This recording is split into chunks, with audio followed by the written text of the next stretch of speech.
3 dot dot dot up to n, some n numbers. Let's say this is our omega, and we know that this is a discrete probability space.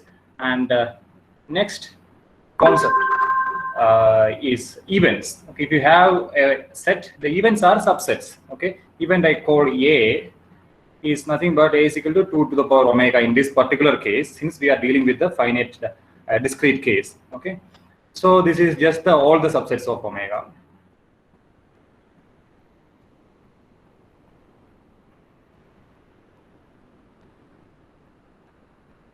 So in general, somehow my pen is not working.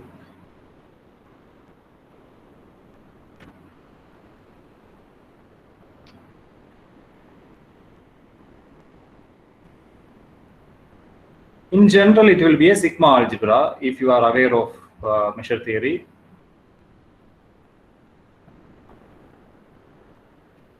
Okay, I'm sorry for the bad writing. Somehow my pen has a problem. Okay, so we take the 2 to the power omega as the set of all events now. And next is the concept of a probability measure. Probability measure is what? Our set is omega, right? So let's say 1 omega is equal to 1, 2, 3, etc.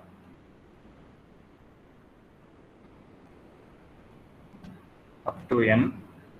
And let's say 1 has a weight P1, 2 has a weight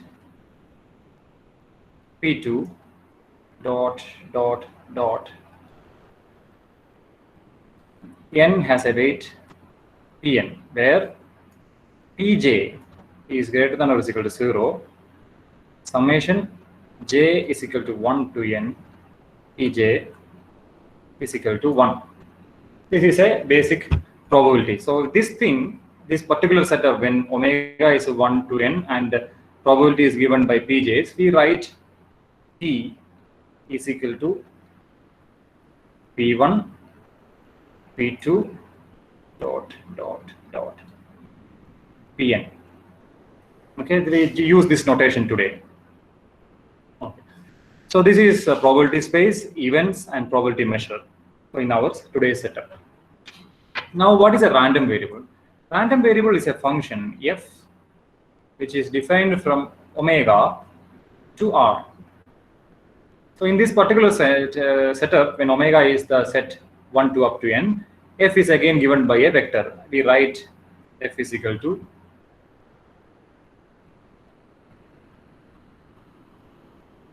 let's say x1, sorry, x2, xn. Okay, so this means that f of 1 is x1, f of 2 is x2, etc. f of n is xn. So two notations which we made is the probability p. This will be later used. That's why I'm writing it again. Probability p will be notated as a vector p1, p2, pn, and the random variable f will be notated as a x1, x2, xn. So now there is a concept of the distribution of it. Sorry, any problem? Okay, so the distribution of a random variable. What is the distribution of a random variable? Given an omega a and p, a probability space,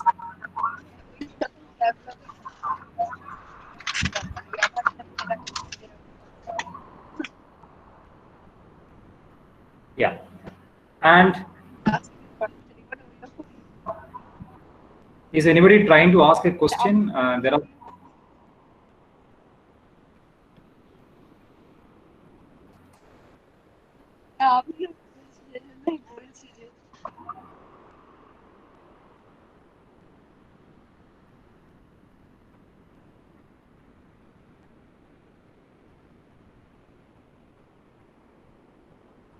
So a random variable.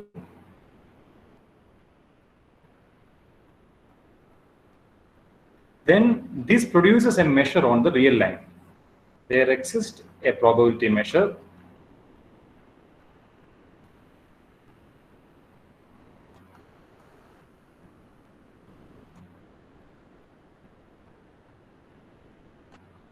on real line on R, which is called the distribution.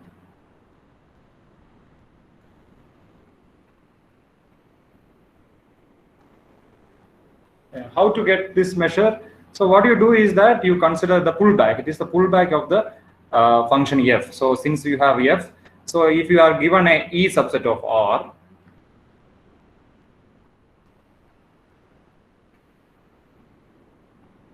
there's some problem. Wait, I'm sorry.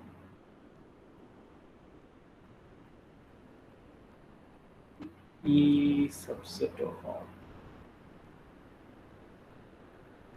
So the new measure, let's call mu key and f. Okay, this is a measure which depends on the probability which is prescribed and the random variable f.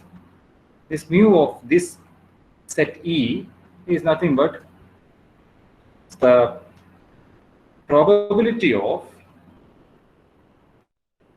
f inverse of E.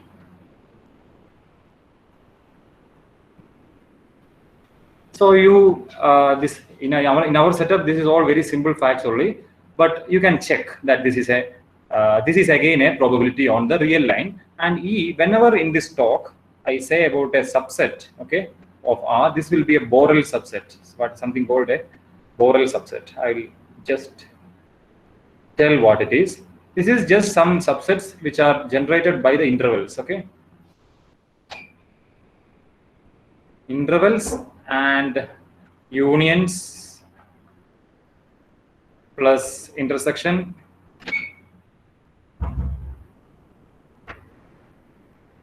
etc. I'm not writing it properly. Just the Borel subset means you can any set which can be produced by arbitrary unions and intersections and complements of intervals. So on those sets, I can define a new probability measure which is given by P of f inverse of E. This will be a probability measure that I'm leaving it here. Okay, this is called a distribution. I believe that many of you know it already. Okay, and we have the crucial concept of expectation of f. So expectation of f is by definition is equal to summation xj pj. J is equal to 1 to n. We recall that we have fixed omega to be 1 to up to n, and the probability measure is p1, p2, pn, and f is x1, x2, xn. In this setup, expectation of f is nothing but summation xj pj. These are some basic concepts. And characteristic function, maybe I don't define it. Let's define it. Okay.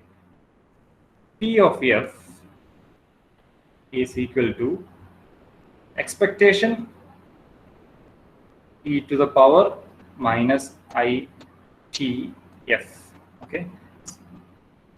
So this is the exponential function. For the time being, just leave it here. Let's see if we need it. We will come back to it again. So these are all known to everybody. Okay. So this is a basic setup, elementary setup of a discrete probability space.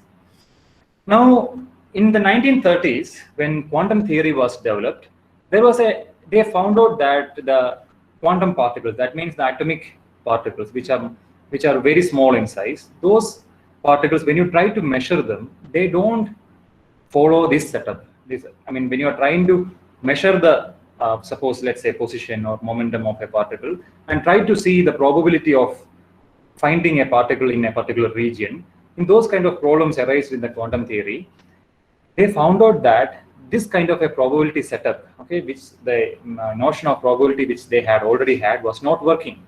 So there was a need of a generalization. We will just see a few facts. Okay. So quantum mechanics, as I said, deals with the physical properties of nature at an atomic scale. So development of this subject in 1920s and 30s by Werner Heisenberg and Erwin Schrödinger called for a new kind of probability theory, which may be described as a study of observable quantities. Observable quantity, you mean just any quantity related to a moving particle, let's say, position, momentum, things like that. Concerning any system subject to chance and exhibiting the following basic features. What are the basic features which were needed? Each observable quantity behaves like a classical random variable. Classical random variable means the random variable which we just saw above. Each observable quantity will behave like a classical random variable and hence has a probability distribution on the real line. Probability distribution, I said already what it is. So it is just starting from any omega, you go to a measure on the real line. That is what probability distribution. Now the second need was, it may be impossible to measure simultaneously two individually observable quantities, in the sense that measurement of one may interfere with and destroy already existing information of the other. Okay. This was a crucial difference from the classical mechanics which we had previously, because in classical mechanics, whenever everything is deterministic. For example, you can measure the velocity and position to any given accuracy which you need. But when it came to quantum theory, the famous Young's double-slit experiment, maybe you can have a search for the Young's double-slit experiment.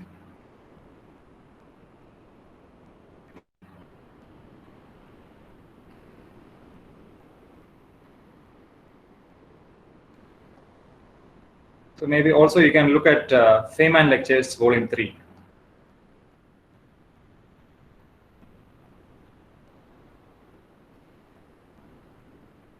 So, yeah. So what happened is, you are unable to find the two, for example, position and momentum of a particle simultaneously. So this creates the major hindrance. Whenever you try to observe position, its momentum is gone. Whenever you try to observe the momentum, the position is gone. So this created a big problem in the classical physics which they had, and the answer to that was quantum mechanics, and that initiated a need for a new probability theory. So one more property we need, that's also coming from these experiments. If you read these experiments in detail, you will understand why such kind of new properties are needed. The third property is that a bounded observable quantities constitute a real linear space in which the vectorial sum and two individually observable quantities interfering with each other is different from the arithmetic sum. So what I just like to say a word here. We usually know that the probability of E1 union E2 is equal to probability of E1 plus probability of E2 whenever E1 intersection E2 is equal to 0, a null set. So in classical probability, we had such a thing. So whenever you have two disjoint events, the probabilities will add up. So, but this was not happening as such in the quantum mechanics. So that also created a need for the new probability. Okay. So now let us look at the classical probability. Now onwards, what we are going to do is, we are going to look at have a purely mathematical look at the classical probability and try to get an idea about quantum probability from there, keeping these needs, okay, keeping these needs in our mind. Okay, so let us revisit the classical probability, the expectation. Let omega is, again, as I said, omega, and probability P is given, P1, P2, Pn, be the probability given. And then look at this computation. Expectation of F is, as I said, defined like this. That can be seen as this vector, the product of these two vectors, isn't it? So P1, X1, P2, X2, etc., Pn, Xn, summation. This is same. This can also be viewed in another way. You can consider these two diagonal matrices, this diagonal matrix which have P1, P2 up to Pn in the diagonals, and another diagonal matrix which are X1, X2, Xn at the diagonal. Now, what is the product of these two? This is nothing but the matrix with the diagonal entries P1, X1, second diagonal P2, X2, third diagonal P3, X3, etc. in the diagonal Pn, Xn. That is the product of these two matrices. Now, what is the trace of it? Trace of it is again summation Pj, Xj. So the expectation, the usual expectation which we have on a discrete probability space, can be viewed as the trace of product of two matrices. The probability P1, P2, Pn is replaced by a diagonal matrix which has P1, P2, Pn as the diagonal, and the random variable X is replaced with a diagonal matrix with X1, X2, Xn at the diagonal. So this can also be viewed as like this. So so the first expression was that this says that it's a vector product, right? So it helps us to understand that the space of real valued random variables, which is this one, all the possible functions. Okay, it's a real linear space of dimension n, because what is it? All the possible x1, x2, xn. This is just a Rn, isn't it? It's a real linear space of dimension n, and the probability distribution, which was this one, is a non-negative element of this dual. So this idea means this we wrote it as a vector here, as a column vector here. What is the dual of this space Rn? So Rn vectors, if I write it as column vectors, the dual can be viewed as the row vectors, because this action is also like this. The linear functionals are like this. If you don't understand, you can forget about it. It may not hinder your understanding of the subject. So there is one more expression which I said. Okay, this expression enables us to view the probability distribution as an element of the dual of the n-square dimensional real linear space of complex self-adjoint matrices. I will explain why we are taking complex self-adjoint matrices in general. This is just a diagonal matrix. This is a particular case of complex self-adjoint matrix of order n. And we can write the expectation value in the language of operators on a Hilbert space. This word you might not have heard. If you have heard, it is good. Otherwise, just think of Cn, which is the inner product space.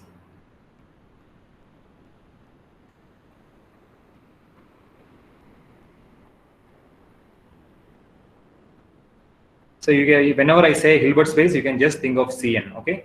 And Cn is an inner product space. With the inner product, suppose Z is a vector and omega is a vector, and you can take the inner product between Z and W to be is equal to Z bar W.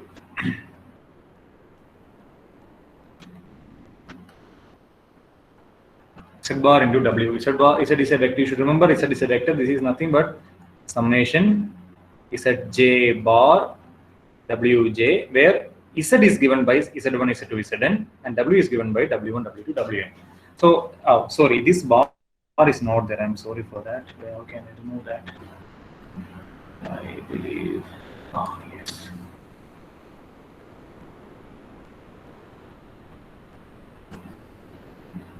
Just a moment. Please give me a moment.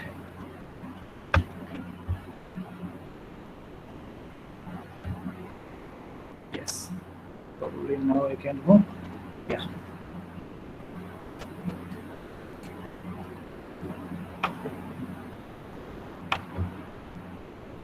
Just a moment.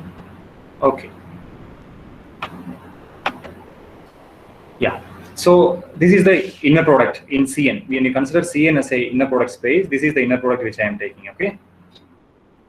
So notice that whenever I take an inner product, I consider it as a anti-linear in the first variable. In your college, you must have learned inner product as linear in the first and anti-linear in the second. But in my talks, always it will be anti-linear in the first variable and linear in the second variable. Okay. So this notation, just a change of notation, nothing else, because it is physicists usually use this. Physicists use this notation, and it's very convenient in this theory. That is why we use this notation. Okay. So now, previously I said to you that this one, the diagonal matrix which we had here was just an example of a complex self-adjoint matrix. Now, why is it so, and is it enough to consider these examples? I will just tell in a few slides. You must have, I believe you have studied it. Let's recode. The next few slides, we will recode maybe something which you already know. Let X be a self-adjoint matrix of order n. Then by spectral theorem, we know that X is U, D, U star, where U is a unitary matrix, D is a diagonal matrix, which contain the eigenvalues of X, and the columns of U are U1, U are the corresponding eigenvectors. That is, the eigenvector corresponding to the eigenvalue x1 is U1, eigenvector corresponding to x2 is U2, etc., like Un. So this is any self-adjoint matrix, any complex self-adjoint matrix. You can diagonalize it through a unitary matrix. Unitary, you must know it already. U star is equal to U star, U is equal to identity. That is a unitary. These columns are all orthogonal. This matrix means that its columns are all orthogonal to each other. Okay. So any self-adjoint matrix has a diagonalization through unitary. Okay. Let us look at that diagonalization once again. So I write U as this column the columns of U are given by U1, U2, Un. Okay, so what is this multiplication U du star? Columns, these are all columns, U1, U2, etc., Un. Then we have a diagonal matrix x1, x2, xn. And when the U star means U1 bar transpose, which is a row, U2 bar transpose, which is again a row, etc., UN bar transpose, again a row. So this is nothing but the multiplication. Now what is this? I just compute this using this in this notation. Okay, if I write it and like this and compute this, you can, these are like block matrix multiplication. This is 1 by 1, this is 1 by n, so you can multiply. And then if you compute it completely, what you get is that x is equal to summation over j xj uj bar transpose. This will go like this, and then this comes xy xj will come here, and uj bar transpose you get. This particular thing, you see, uj was a vector and uj bar transpose is a, this is a column vector and this is a row vector. So when you multiply these two things together, you get a matrix.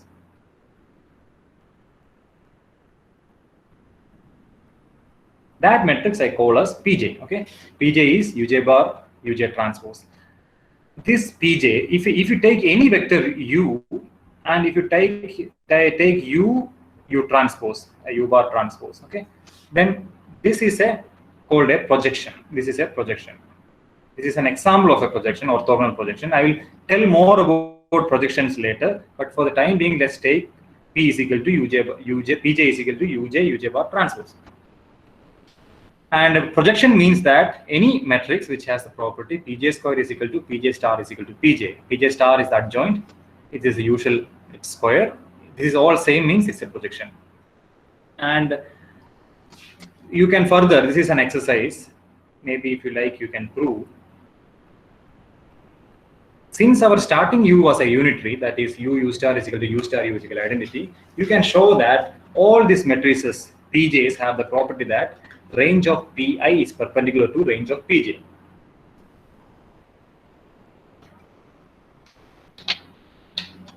Now there is a slight mistake here actually, because there may be same xi maybe x1 has come 2 times, the multiplicity is 2. In that case, the P1 and P2 will not be perpendicular. Whenever you have distinct eigenvalues, they are perpendicular. Otherwise, they are same. Whenever you have same eigenvalues, they are same. So don't bother about this. This happens when xi and xj are different.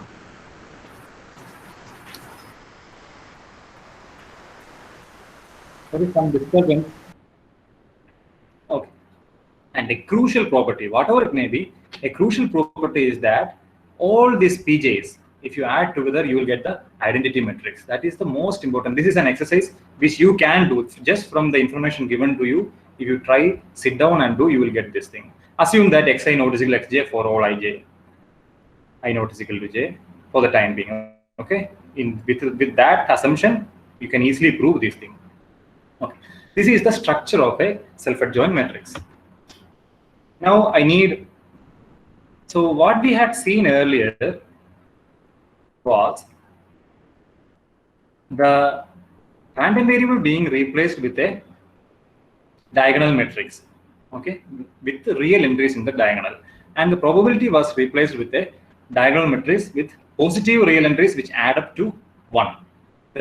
Keeping this in mind and the spectral theorem, we can now think of the random variable may be replaced by a self-adjoint matrix, and the probability measure may be replaced by a density matrix. By density matrix, I mean a positive definite matrix. I will tell you what it is, with trace is equal to 1. For example, you take the previous example we had, Pj's are positive, summation Pj is equal to 1, and rho is equal to diagonal P1, P2, Pn. Such a matrix is called a density matrix. In general, because of the spectral theorem, we can actually take any positive matrix, any matrix self-adjoint, okay, self-adjoint matrix with positive eigenvalues.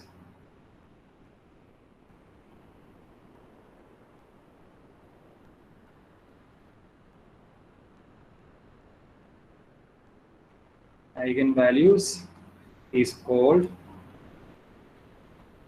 positive semi-definite matrix. I just wrote PSM. Yeah, positive. You can even take by positive. I mean greater than or is equal to 0. Okay. Sometimes I say non-negative. Sometimes I say positive. But when I say strictly positive, it is strictly greater than 0. Okay. So the eigenvalues are all greater than or is equal to 0, and a self-adjoint matrix. Such a self-adjoint matrix is called a positive semi-definite matrix. So because of the spectral theorem, again we can choose. We may think of the state or the density matrix, which I have said, as the replacement for the usual probability measure. How well this works, we will see now. But to this, we will try to know what is the distribution. Can self-adjoint matrix, which were the replacements of the random variable, can it have a distribution on the real line? Let's see. Let X be a self-adjoint of matrix, and let X is equal to summation Xj Pj as above. These were orthogonal projections, and these are eigenvalues. So again, for a Borel set E subset of R, define another P rho X on all those such E's. P rho X E is equal to summation over all J's Xj element of E trace rho Pj. Because previously we had seen that expectation of F was equal to trace of P with the X, P with the matrix X. Okay, the F is written as x1, x2, xn. That matrix I am calling as X. This we had seen earlier. Okay, in a similar manner, P was the vector P1, P2, Pn. Here P is replaced by rho. P is replaced by rho, and we are adding for all those values j where xj is in E. Okay, I will just draw maybe one picture, then you will understand it better. Let's say x1, x2, etc., xn. These are the eigenvalues. Okay. For the time being, take it as distinct eigenvalues only. And let's say our E was a set which contains x1 only. Okay, this is E. Let's say if this E is the interval which contains x1 only, then this will be nothing but trace rho p1. If E had contained, let's say, xk and x2, if E was containing xk and x2, let's forget about this now. Suppose these two sets are there, points are there in E, then we have to sum trace. So what I'm trying to say, p rho x of E now will be is equal to trace rho p2 plus trace rho pk. Pk is corresponding to xk. So it's all you just sum only those values of j where xj is in E. That is what we define for any set. E we define define like this. Then another exercise, you can actually show that this p rho x is a probability measure on the real line. So that means what? Just like a random variable in the discrete case, now if you replace that random variable with a self-adjoint matrix and the probability measure which we had on the single 1 to n, replace with a density matrix. Now if you consider this, you get a measure on the real line. So that is we can be viewed as a distribution of a self-adjoint matrix. So just like the distribution of a random variable which we saw earlier, we can any self-adjoint matrix has a distribution on the real line. This is a very good thing. So this gives us more hope of generalizing this theory using self-adjoint matrices. Okay. So as I said, all these things, whatever I am speaking in this talk, will be holding true in general probability space and infinite dimensional Hilbert spaces. Corresponding theory, we have something called spectral theory for the infinite dimensional self-adjoint operators. Everything will hold true, but we are specifying to the finite dimensional situation for simplicity. Okay, what is the key? Is anybody asking a question? No. So you need separability for this? Yes. When you yes. go to different dimensions? Exactly. I'll need separable. Okay. Separable and complex Hilbert space.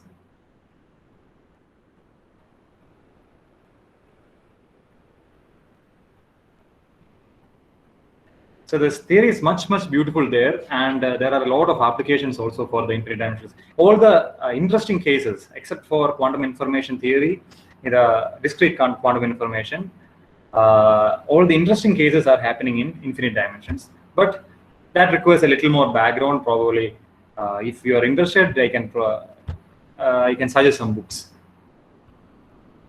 Okay, so density matrix. The key idea here is density matrix works like a probability measure, and the self-adjoint matrix works like a random variable. This is our key idea. Okay, random variable was a real valued function. Self-adjoint matrix is something like its eigenvalues are always real. That is what the real valued is transforming to that. So now a key statement. The essence of quantum probability lies into taking into account the possibility of using arbitrary self-adjoint matrices or operators instead of only the diagonal matrices that appear in our first computation. Okay, and pushing the basic ideas of classical probability to their logical end with the tools of extraordinarily rich theory of operators in the Hilbert space. This is what I said, that in the infinite dimensions there is a very rich theory. Then we can do all these things in infinite dimension also. Okay, this idea is what we are trying to further study. So we said that what is a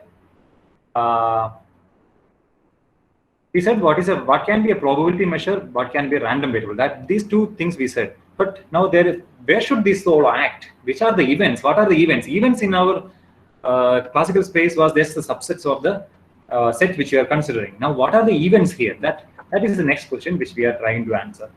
So the answer is projections, which we had already seen while we discussed the spectral theorem. We had seen projections. Now we will now show that projections can replace the sigma algebra or the subsets when you consider the discrete case. Projections can replace. How this is done, we will see how this is done now. So now our candidates for a new quantum probability space is, instead of, we had omega A and P, I am proposing to replace it with a Hilbert space H and the projections on H, PH, and a density matrix rho. So this is the proposal. We will see how good this proposal is. This is a Hilbert space. You can take it as Cn. These are all projections on that space. You can consider it as the matrices which are having the property P star is equal to P, P square is equal to P. And density matrices rho, which are self-adjoint matrices with positive eigenvalues, and trace rho is equal to 1. Trace, the property that trace rho is equal to 1 is something like summation Pj is equal to 1 in the classical probability. So this is the analogous idea here. Okay, so to discuss what is a projection, I just go through, just a reminder only, I will not prove anything, we will just go through some concepts in the linear algebra, what is called an orthogonal complement. Okay, so again, H is a finite dimensional complex Hilbert space, inner product space. I have already said that it is linear in the second variable, that is how we take it. If M is a subset, just a subset, okay, you don't need a subspace, then the orthogonal complement of M, denoted by M perp, is a set of all vectors which are orthogonal to every vector in M. Orthogonal means we know if two vectors have the property that M with B is equal to 0, we say that M and B are orthogonal. M and B are orthogonal. So orthogonal to each other. I have already defined here M perp. The definition of M perp is set of all V in H such that Vm inner product is 0 for every M in N. Okay, this is the definition of M perp. Now, these basic properties of orthogonal complement, you must have already seen that if you have any set, M perp will be a subspace. Here it is just a subset, but M perp is always a subspace. And next, the singleton 0, the perp of singleton 0 is full space, and the perp of the full space is singleton 0. And if M is any subset, M intersection ember. I'm sorry. This should be the other way. Sorry. If M intersection M. Okay. So what I mean is that M intersection ember has only common thing is what is it? It's actually singleton 0. Yeah, it's okay. This line is okay. And then if M and excuse me.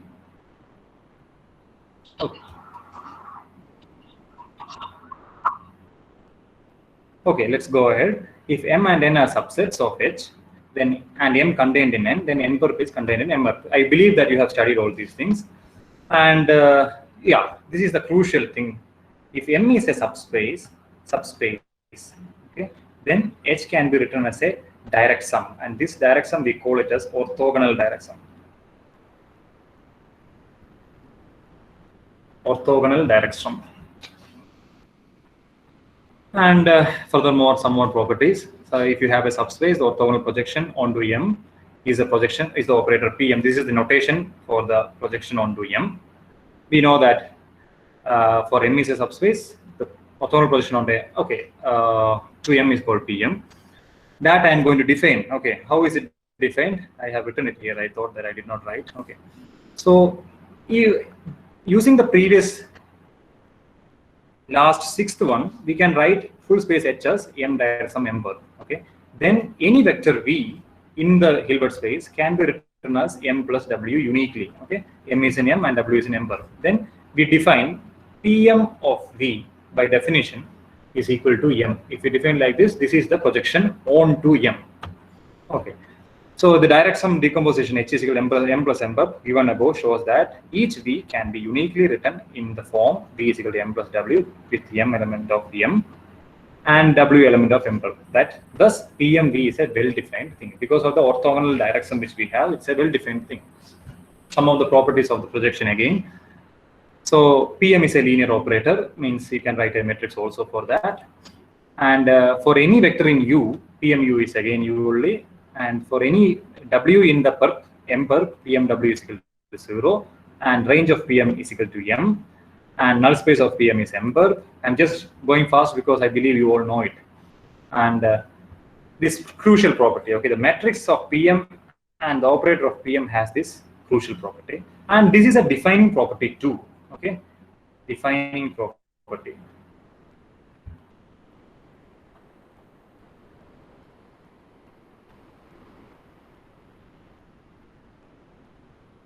For projection, and this I think we will not use this inequality, but anyway, when you are projecting a vector V to M, a subspace M, its length will decrease. As you know, if you have this projection means what? If you have a if this is a subspace and this is a line, this projection is this one.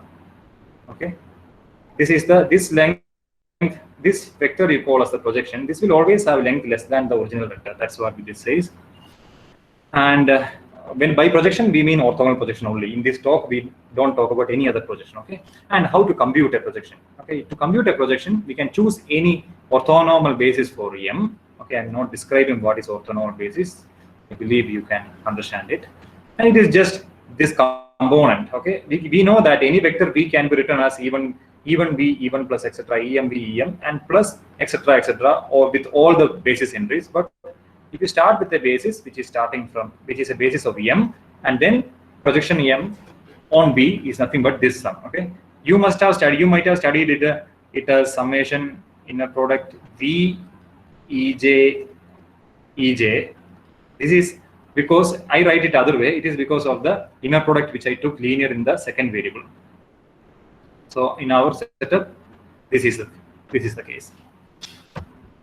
Okay, so now for discussing, we have thought earlier that we will replace the set of all projections I call as P of H with A. The sigma algebra which we had, all the events, okay, we replaced by A. So now in A we had a property that A union B is there, A intersection B is there,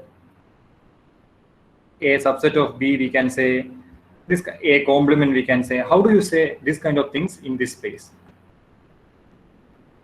this kind of properties, how do you use it? Because then only you can get a meaning of the probability, right? Probability will need, you should know when is an event contained, even is a subset of another event.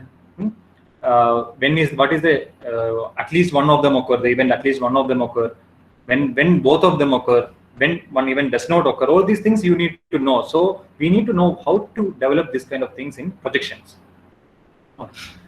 So for this, first of all, there is an order in the projections. We can define an order. It's a partial order actually, not a full order, partially order.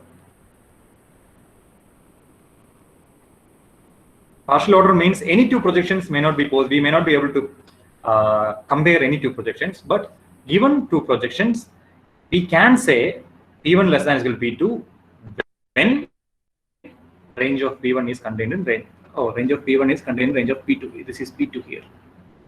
Okay.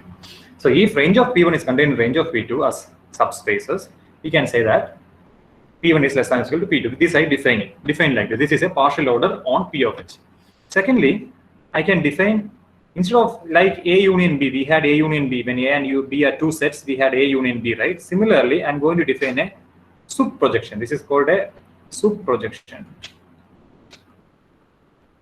Okay, or max projection, whatever you would like to say. P1 wedge P2 is defined as PM, where M is the span of P1 union P2. Okay, you have range of P1 and you have range of P2.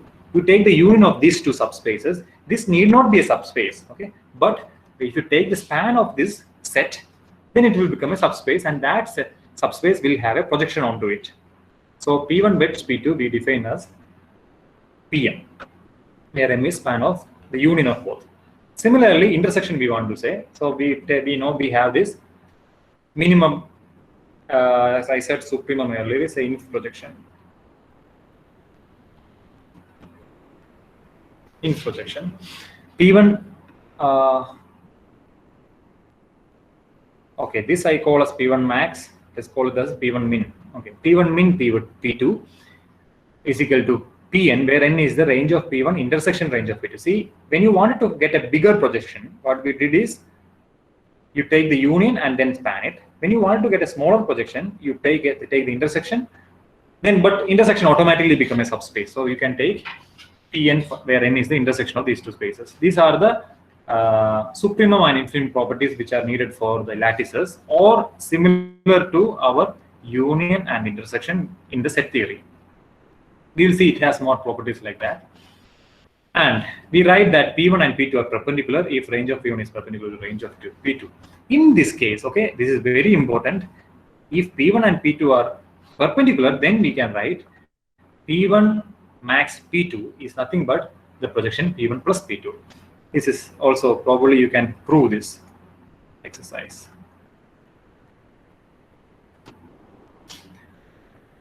And I'm going to show you a comparison. So in the language of events, A is an event when we say, we just mean that A is an element of the power set, or A is an element of the sigma algebra.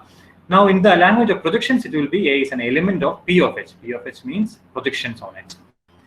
A implies B, and even A implies even B. In the language of set theory, we say a subset of B. Here it is A less than or equal to B. Similarly, A does not occur is A complement. Okay. Here, if A is a projection, you consider A does not occur means A perp occurs. Okay. In this column, everything is I'm considering this is a projection, and this column I'm considering all these as sets only.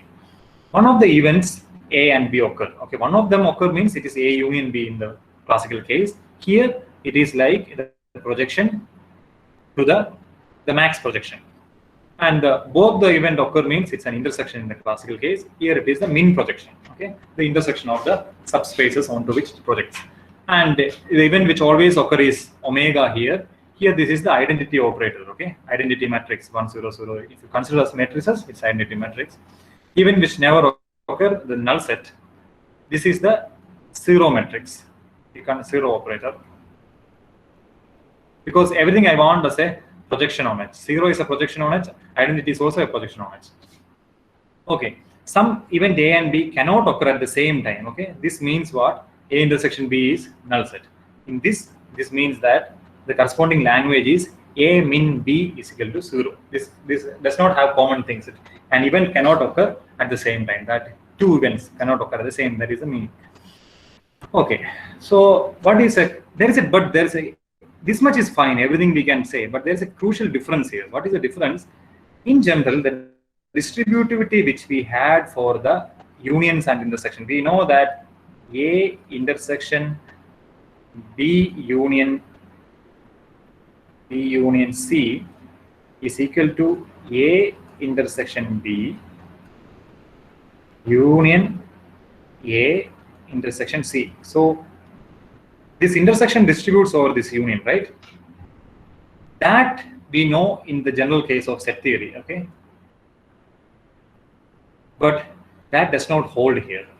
In general, there are some cases which it's hold. In general, it does not hold here. That is, the minimum projection of E1 and E2 max E3 is not is equal to E1 min E2 max with E1 min E3. This distributivity does not hold in general. So it's an exercise for you.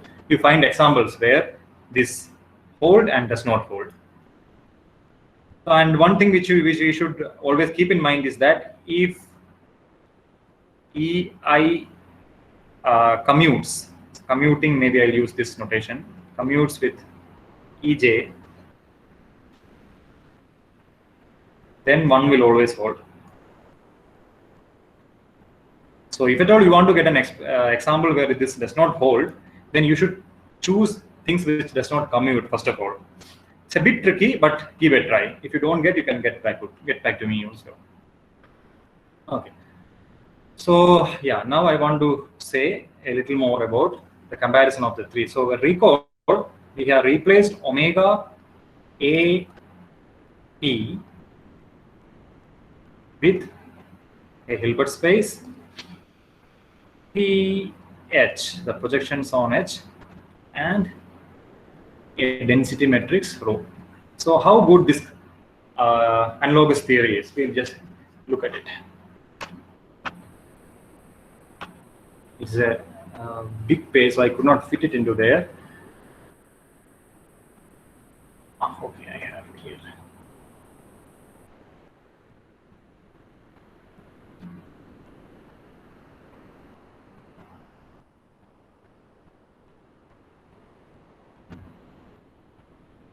Sorry.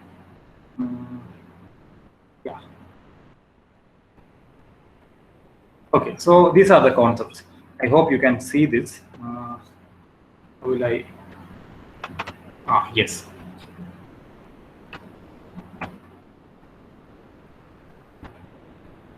Okay.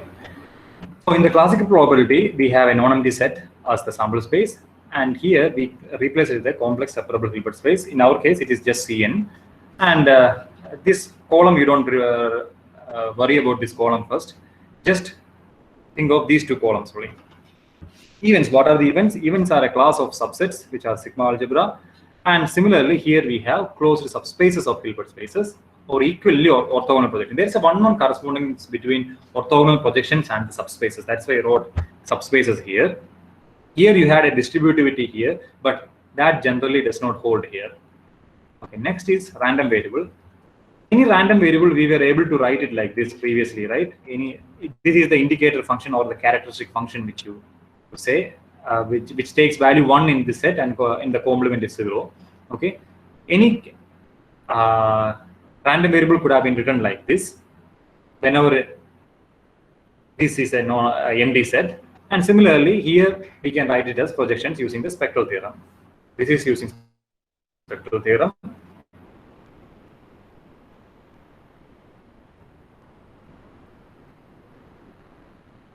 Okay. So this is what we call x takes value lambda j in Ej. If you write it as that is what. So if x in our previous example was not x, we had written it as f earlier. F was, let's say, x1 up to xn on 1, 2, etc. n. So this was our correspondence. Okay, and here we take that X takes the value, F is the random variable, takes the value x1 at 1. It takes the value xn at n. Similarly, for a general setup also you can say that X takes value lambda j in Ej when you have a function like this. Here, in the quantum probability, we say that X takes value lambda j in range of Pj, okay? Here we had Pj's as our corresponding sets. X takes value in Pj we had here. So it is range of Pj. And so the next things I don't want to say right now. Probability was a measure here, and here it is a state. State means density, okay? Density matrix, everything I have said already. And another thing, you can define the expectation, okay? I did not define the expectation yet.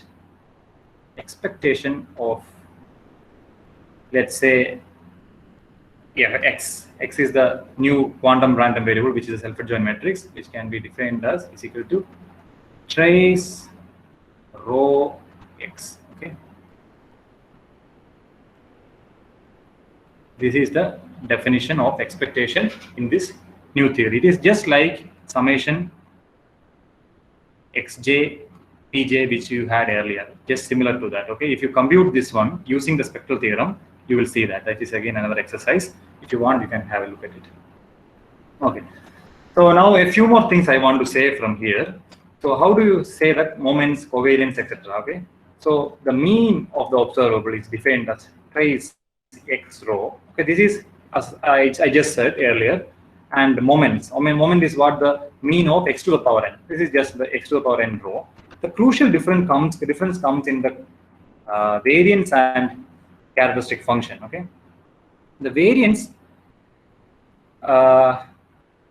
we had previously, let's say variance of, sorry, no, I don't want to say that, let's say, leave it. The variance here is defined as trace x square rho. This is what? This is the expectation of the random variable x square. And this is the mean, the already defined mean here, mean square. So variance is nothing but similar formula which you have in the usual probability also. Characteristic function, instead of having summation e to the power itx, okay, like you can put a minus or not, that doesn't matter. You have to keep one, that's all, okay. pj, itx, j, pj. This is replaced by trace. Whatever this is summation, this is again summation with this weight is replaced with trace with this weight. Okay. That is the usual way of transforming whatever idea which we had in the classical probability to this theory. Okay, we will go back.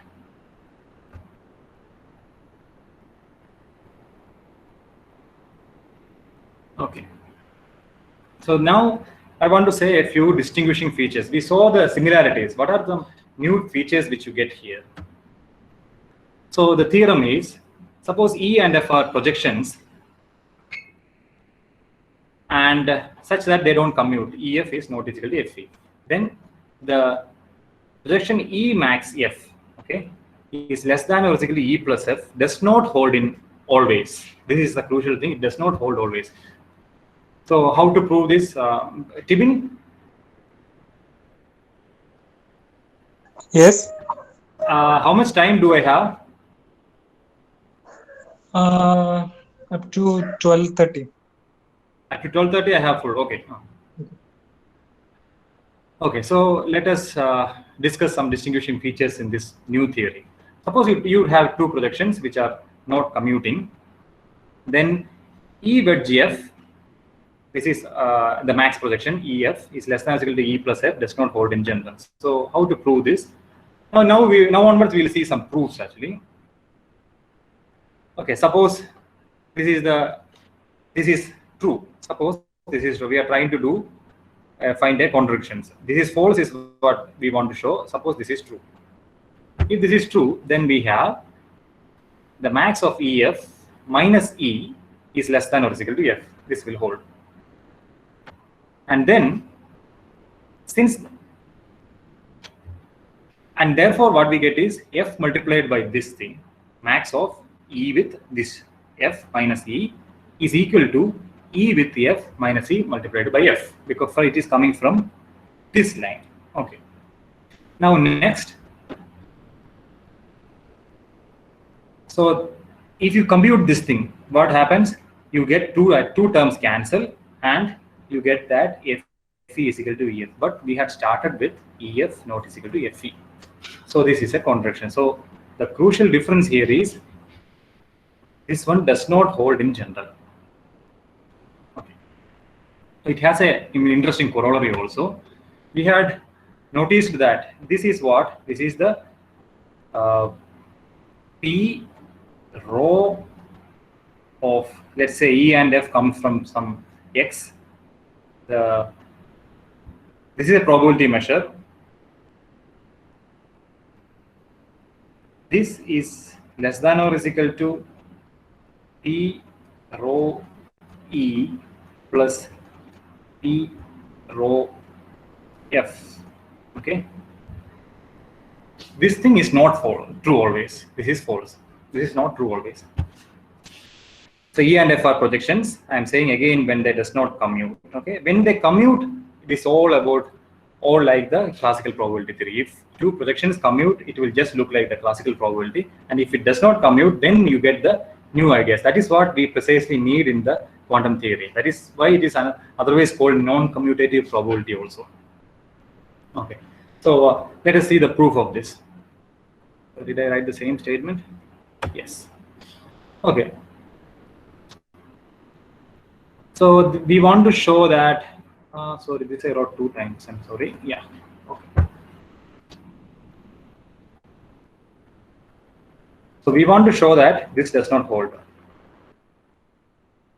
And what is the previous thing which we know is that this does not hold. Okay. Whenever it is not commuting, then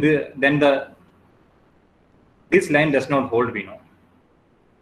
Now next, because of that, there is a unit vector. Okay, if this does not hold, meaning what? So that is generally with matrices, A less than or is equal to B, not A. Let's say P less than or is equal to Q. So this if and only if that inner product X Px less than or is equal to inner product X Qx. So this is an equivalent statement. I did not say it earlier, but you can try to prove it yourself. This whole. So that is why if this is false, there exists. This is for true for all X is the statement. Okay. So if this is false, there is at least one U such that this does not hold. Now we can choose rho to be the one-dimensional projection onto this particular. This is there exists, you know.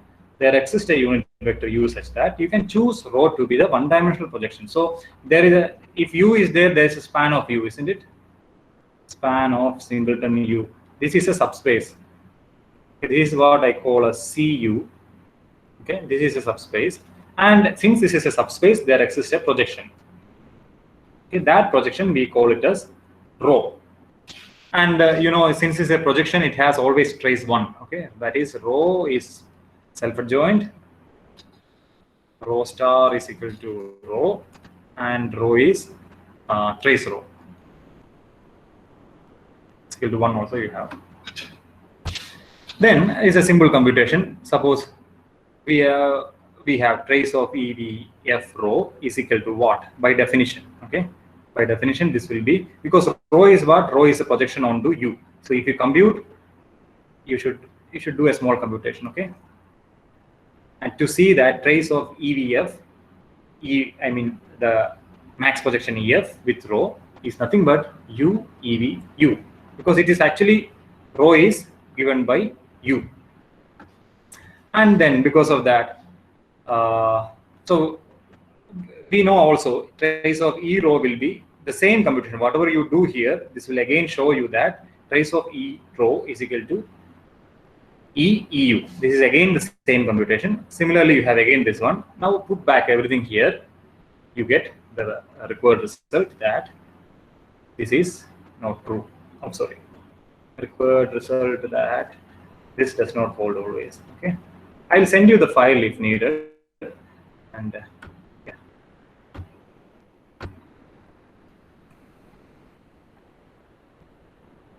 Next important thing, this is a very much physical quantity, okay? You must have heard of Heisenberg's uncertainty principle, no?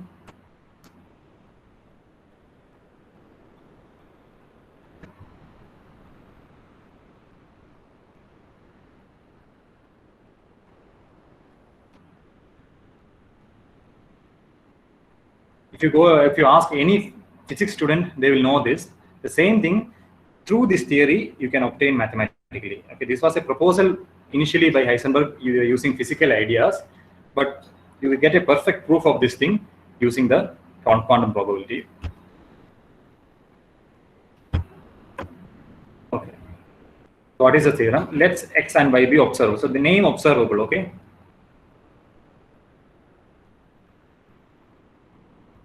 Is given to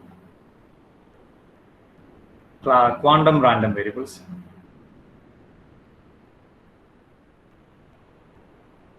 That would be, which are nothing but self-adjoint.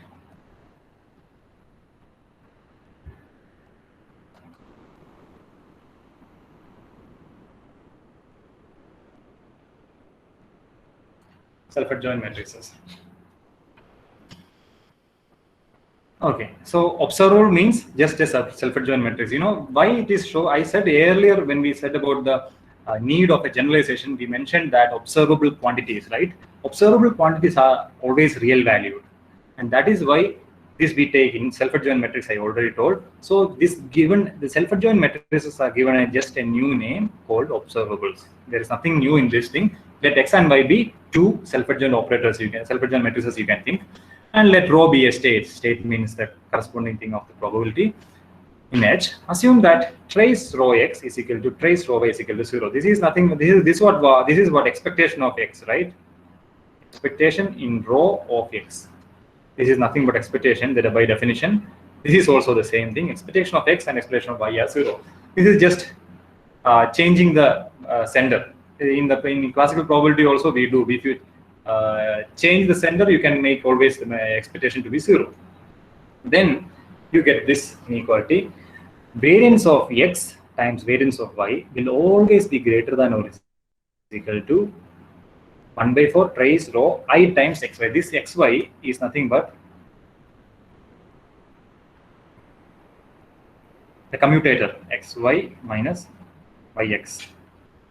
So this is a self-adjoint matrix. This is a self-adjoint matrix. So xy you can consider and yx you can consider. See, everything new happens when this commutator is not 0. Okay, in general. So two self-adjoint matrices need not commute. That's what I'm saying. Okay. So this inequality, this line is also there. I'm not stressing this line much, but this line variance x times v variance x variance y is always greater than or equal to 1/4 trace rho y, the commutator between xy, the whole square. This is called the Heisenberg uncertainty principle. You can actually specify x and y as specific matrices and get specific inequalities. Okay, this is the most general inequality. Let us see how to prove this thing. So this is same like this thing is proved almost like you have heard of Cauchy-Schwarz inequality, right? If you remember the proof of Cauchy-Schwarz inequality in inner product space, it is a similar proof. Okay, let us consider the observable. So let us consider the matrices x plus zy. Z is any complex number. Okay, start with any complex number. And so x plus zy and dagger is this dagger should be replaced with the star. We are doing that. This is the adjoint. So I'm writing once again trace rho x plus zy star multiplied by x plus zy. Okay, so if you take any x and y and z, if you take an operator of this form, so let's say like this is like something like a star a, right?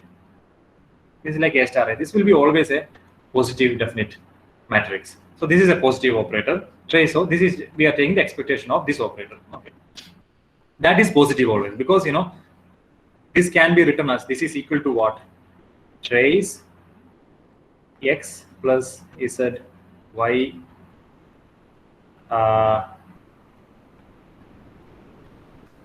star rho x plus zy. Okay, and you know rho, this is a positive, this is greater than or equal, this is a positive definite matrix again, because rho, I mean I'm skipping a detail here which says that if rho is greater than or equal to 0, if rho is greater than or equal to 0 in our setup, in general, if you have a, let's say, forget about it, I'm sorry, yeah, so in general, if B is a positive semi-definite matrix, then you can actually write B is equal to C star C. That I know this look maybe Axeler, okay? Axeler, linear algebra, done right, this book. I suggest everybody should read this book for studying linear algebra. Okay, this book, if you see, you can see that any positive definite matrix can be written like this. So if you write like this becomes what? Trace this operator x plus zy, the whole star, times c star times c x plus zy. Okay, now you see, this is again of the form something like d star d. Okay, this is again a positive definite operator, therefore this trace is a positive thing. That is what this line says. Okay, so now z, you replace z with z is equal to r e raised to I theta. Then we say that r square times this, expand this thing, okay? Put z is equal to r e raised to I theta and just expand all these things carefully. This star, this is just dagger, okay? Because this mistake happens because in this theory we always use this notation, dagger for the, these are same, okay? So if you expand this thing, you will get this line, this is positive. You see now, this is a polynomial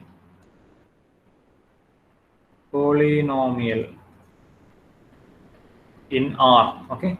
And a polynomial in R, 2 degrees.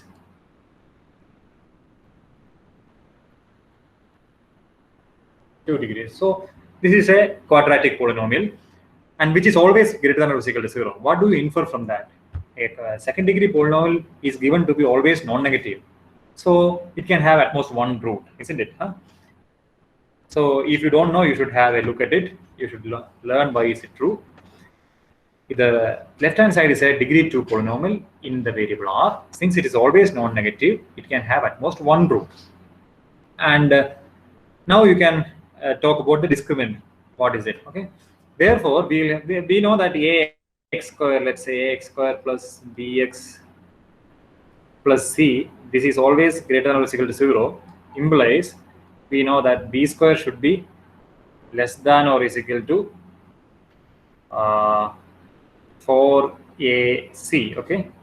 Here b square is nothing but this thing. If you compute this thing, this is b square is always is less than or is equal to 4ac. This is what this equation says. Why is it true? You should know. You just need to write the root. What is the formula for the minus b plus or minus square root of b square minus 4ac divided by 2a? If you look at this thing and if you see the quadratic polynomial, how does it look? The graph look like? Then you will see that it can have only one root, and this will follow. B square is less than or equal to 4ac.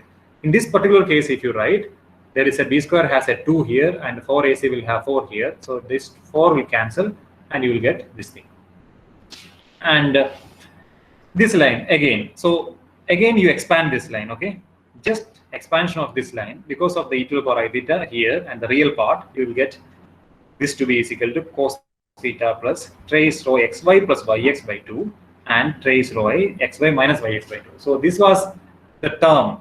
So okay, let's forget about it. You will get the expansion of this thing will give you this thing, and now put x is equal to trace rho this xy. Xy means what? This I did not say. Xy is equal to xy plus yx. Okay. This is the, so you call x is equal to this one and y is equal to this one, and then what you get is that x cos theta plus y sin theta whole square. So this is a direct computation from here. Okay. So note that the right hand side is maximum. When is this maximum?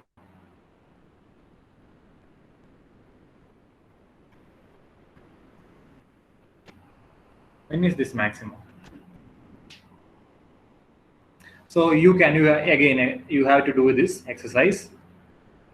You can actually show that this side is maximum when cos theta is x by square root of x square plus y square and sin theta is y by square root of x square plus y square.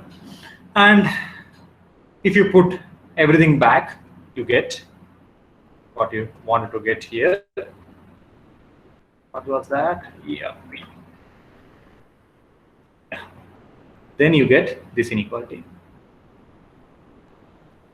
So this is a very crucial inequality for quantum theory. This holds both in the finite dimensions and the infinite dimensions which I mentioned. This is called Heisenberg's uncertainty relation. Okay. So these are a few basic, maybe one more thing I can say, yeah. So one of the other distinguishing feature is that the extremal states, okay, extremal states, if you know that, so if omega is any non-empty, okay, no, just not any non-empty, omega is our set 1, 2, etc. up to n, okay. Now, what are the collection of all probability, set of all probability measures?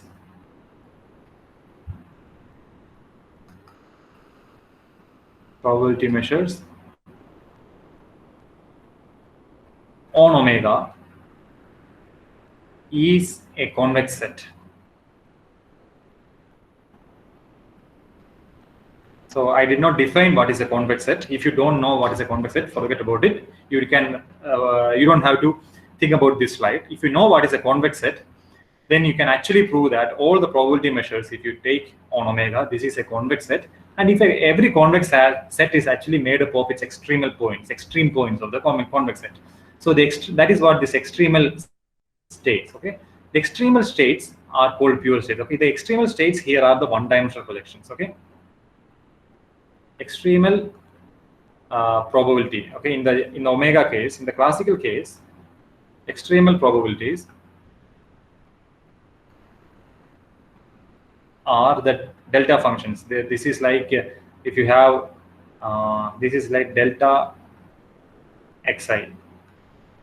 Delta xi is equal to delta xi of E is equal to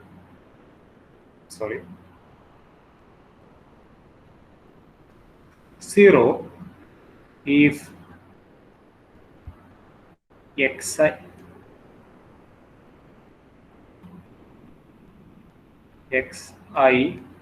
not an element of E, 1 if xi is an element of E. This kind of measure, this is also a probability measure. Okay, these are the extreme points of the set of all probability measures on omega. Similarly, the set of all probability measures on pH, if you consider the extremal states, now here it is called states, are the one-dimensional projections. Okay, the set of all pure states in n-dimensional complex Hilbert space is a manifold of dimension 2n minus 2. Okay, so all the one-dimensional projections on you can actually compute. Okay, compute. So set of all one-dimensional projections, it's a linear subspace of dimension 2n minus 2. But at the same time, what is the dimension of this set? This is a cardinal. This is a set with cardinality n. If you have n elements in omega, with a set of all extremal, the Dirac delta functions. Okay, how many of such distinct are possible? Only n are possible. But here, the one-dimensional projections, there are 2n minus 2. You can compute it actually. So this is also another different number of extremal states. Okay, this is a much bigger class. You see, 2n minus 2 is a bigger number than n. So extremal states becomes a larger set. So you can do more things also with this here. And maybe I will stop here. We'll see. I'll just mention a few applications which we can say. So as we started everything, the whole quantum mechanics if you want to measure something, if you want to write the mathematical theory, you have to have the quantum probability in a slightly slightly general way than we discussed, but the whole quantum mechanics, mathematical foundations, okay?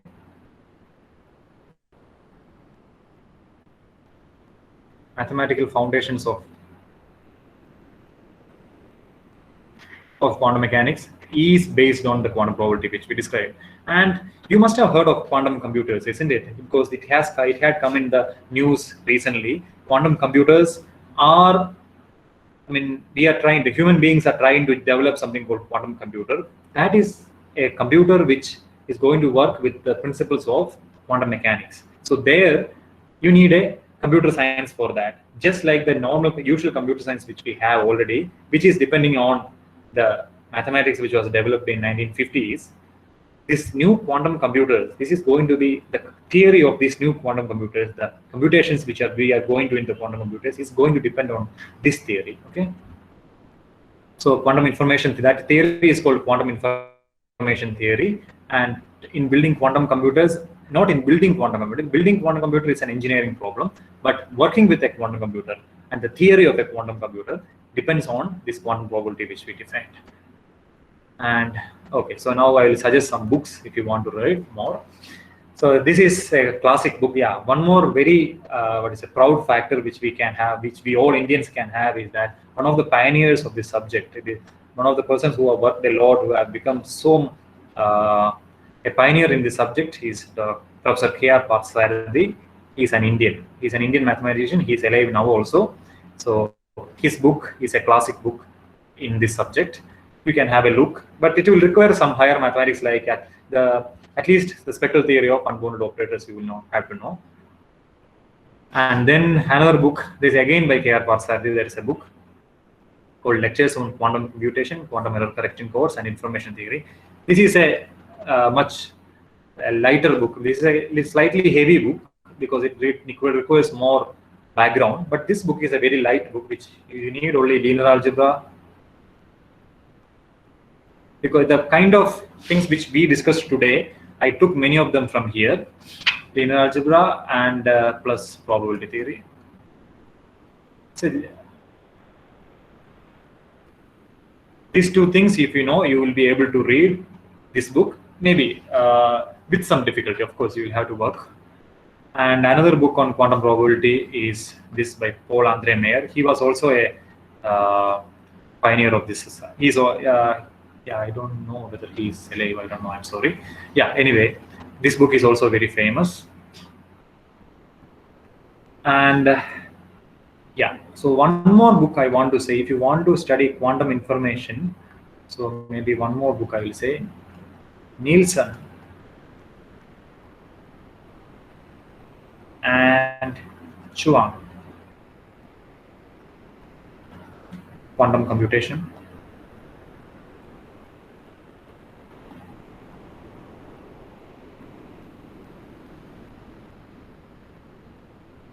And information. Quantum computation and quantum information. Quantum information. This book also, you can see, this is also a very basic book, very basic. The most elementary book is probably this one, but it's a very fat book.